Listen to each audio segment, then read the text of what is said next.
like to remove the membrane that's on the back here of the rib. I mean, you don't have to, but I like to because I find that, you know, it helps make the ribs a little bit more tender, fall off the bone, and I just don't like eating this chewy part of it. If you like it, you can leave it. So you just kind of try to find, it's actually pretty easy. You just find a little opening, and then you use a paring knife like this, and you kind of just scrape it off. So just carefully, you know, so you don't cut yourself or anything. Okay, so now that I'm on my second rib, this is a little bit easier. And also, you know, one of the reasons too to remove this membrane is that it actually removes a lot of the fat. So you're not eating a lot of the fat, because ribs are actually quite fattening.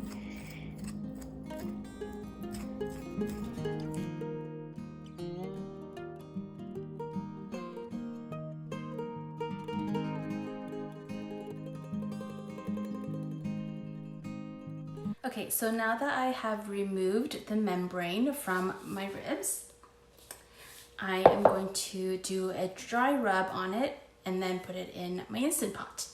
Right, so now I'll show you what ingredients I like to put in my dry rub. Again, they are usually, you know, spices that you will have in your pantry, and even if you don't, you can use whatever you like, or just salt and pepper is good too. Alright, I'm just going to put the ribs off to the side and use this steel bowl to add in my dry rub. So this is some brown sugar. I think I put about 2 tablespoons. Don't really have to put that much if you don't want, but I'll just put it all. And this is paprika. I use Hungarian paprika because it's sweeter. Spanish paprika is generally spicy and I can't really take too much spice. I think this was about a teaspoon, maybe a little bit less than a teaspoon. And of course, garlic powder, also about a teaspoon. Onion powder, about a teaspoon. And salt and pepper. I think there's about a teaspoon of each in there, or maybe in total. I'm not sure. As I said, I don't really have a recipe. Now I just mix it up.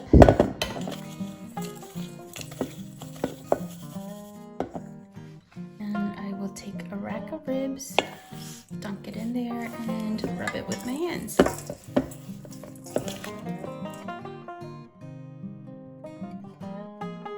So first, we need a trivet or a rack like this. Put it in the Instant Pot. Then 1 cup of water. Now the ribs.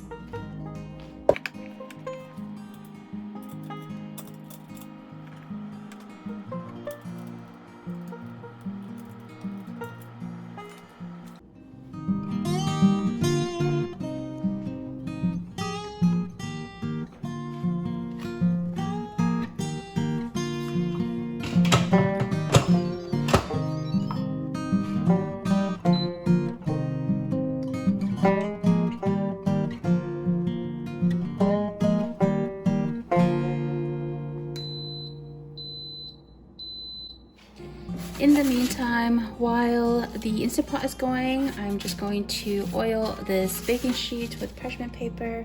Just a little bit of oil, just so that it doesn't stick. We will be putting the ribs in the oven and broiling it for just a little bit. Make it, you know, nice and barbecue-like. Don't mind the simmering pot over here. I'm actually just boiling some sweet potato and potato left over. So now I'm going to broil the ribs for, let's say, 3 minutes. So timer.